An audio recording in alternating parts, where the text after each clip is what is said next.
একটা কঠিন সত্য বলি, 90% মানুষকে কেউ ছেড়ে যায় না তাদের চেহারা, টাকা বা স্ট্যাটাসের জন্য, ছেড়ে যায় তাদের মানসিকতার জন্য। আপনি যদি আজকের এই ভিডিওটা শেষ পর্যন্ত দেখেন তাহলে মানুষ আপনাকে ছেড়ে যাওয়ার আগে 10 বার ভাববে। প্রশ্ন হলো আপনার মানসিকতা কি আপনাকে ধরে রাখার মতো? চলুন সৎ হই।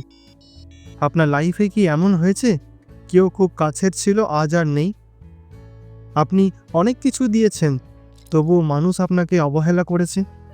সম্পর্ক, বন্ধুত্ব, এমনকি চাকরিতেও আপনি রিপ্লেসেবল হয়ে যাচ্ছেন। আর তখন মনে হয়, আমি কি যথেষ্ট ভালো না? আমার মধ্যে কি কিছু কম আছে? সত্যিটা বলি, সমস্যা আপনি না, সমস্যা হলো আপনার মানসিকতা মানুষকে ভুল মেসেজ দিচ্ছে। আর মানুষ সব সময় সেই মানুষকেই ছেড়ে যায় যারা তাকে টেকেন ফর গ্র্যান্টেড ধরে নেয়। Why it matters? এই সমস্যাটা যদি আপনি এখন ঠিক না করেন তাহলে কি হবে জানেন? মানুষ আপনাকে ব্যবহার করবে, আপনার ভ্যালু কমাতে থাকবে, আপনি ইমোশনালি উইক হয়ে পড়বেন, আর সবথেকে ভয়ঙ্কর, আপনি নিজেকেই ছোট ভাবতে শুরু করবেন। কিন্তু সুখবর কি জানেন? একটা নির্দিষ্ট মানসিকতা আছে যেটা থাকলে মানুষ আপনাকে সম্মান করবে, আপনার উপস্থিতি মিস করবে, আপনাকে হারানোর ভয় পাবে, এমনকি ছেড়ে গেলেও ফিরে আসতে চাইবে। এই মানসিকতাটার নাম কি? Self respect mindset. সলিউশন, একটা ছোট্ট গল্প বলি।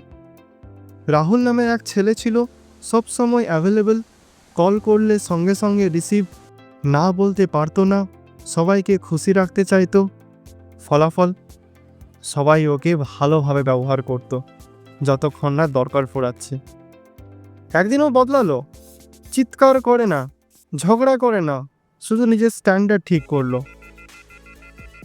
সব মেসেজে রিপ্লাই সঙ্গে সঙ্গে না, সব অনুরোধে হ্যাঁ না, নিজের সময়, কাজ, স্বপ্ন প্রায়োরিটি দিন।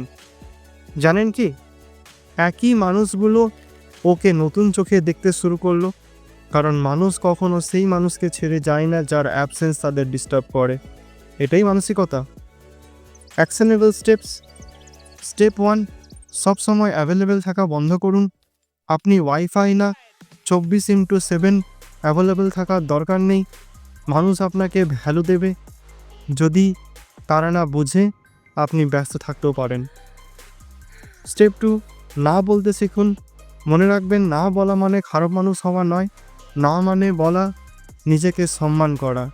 যে মানুষ না মেনে নিতে পারে না সেই মানুষকে আপনাকে ছেড়ে যাওয়াই যোগ্য। স্টেপ 3, নিজের লাইফে ফোকাস বাড়ান। নিজেকে প্রশ্ন করুন, আমার গোল কি, আমার স্কিল কি, আমি নিজের লাইফে কতটা ইনভেস্টেড। যেদিন আপনি নিজের লাইফে ব্যস্ত হবেন সেদিন মানুষ আপনার অ্যাটেনশন পাওয়ার জন্য লাইনে দাঁড়াবে। স্টেপ 4, ইমোশনাল ডিপেন্ডেন্সি কমান। ভালোবাসুন, কেয়ার করুন, কিন্তু নিজের সুখের চাবি কারো হাতে তুলে দেবেন না। ইন্ডিপেন্ডেন্ট ইমোশনস মানে attractive personality. Step 5, walk away mindset. এই লাইনটা মনে রাখুন, আমি চাই তুমি থাকো, কিন্তু দরকার হলে আমি একাই যথেষ্ট। এই মাইন্ডসেট থাকলেই মানুষ আপনাকে ছেড়ে যাওয়ার আগে নিজেকে প্রশ্ন করবে। এখন একটা ভয়ঙ্কর প্রশ্ন, আপনি কি জানেন কোন 3টে আচরণ আপনাকে অজান্তেই মানুষের কাছে চিপ বানিয়ে দেয়? এই 3টে ভুল করলে আপনি যতই ভালো হন না কেন মানুষ আপনাকে ছেড়ে যাবে। এই নিয়ে আমি আমার পরের ভিডিওতে কথা বলবো, তাই এক্ষুনি সাবস্ক্রাইব করুন। ভিডিওটা ভালো লাগলে লাইক দিন আর কমেন্টে লিখুন, আমি নিজের ভ্যালু বাড়াতে প্রস্তুত। মনে রাখবেন, মানুষ আপনাকে তখনই হারানোর ভয় পায় যেদিন আপনি নিজেকে হারাতে ভয় পান না। ভিডিওটা শেষ পর্যন্ত দেখার জন্য ধন্যবাদ। নিজের জন্য বাঁচুন, নিজের মতো করে থাকুন।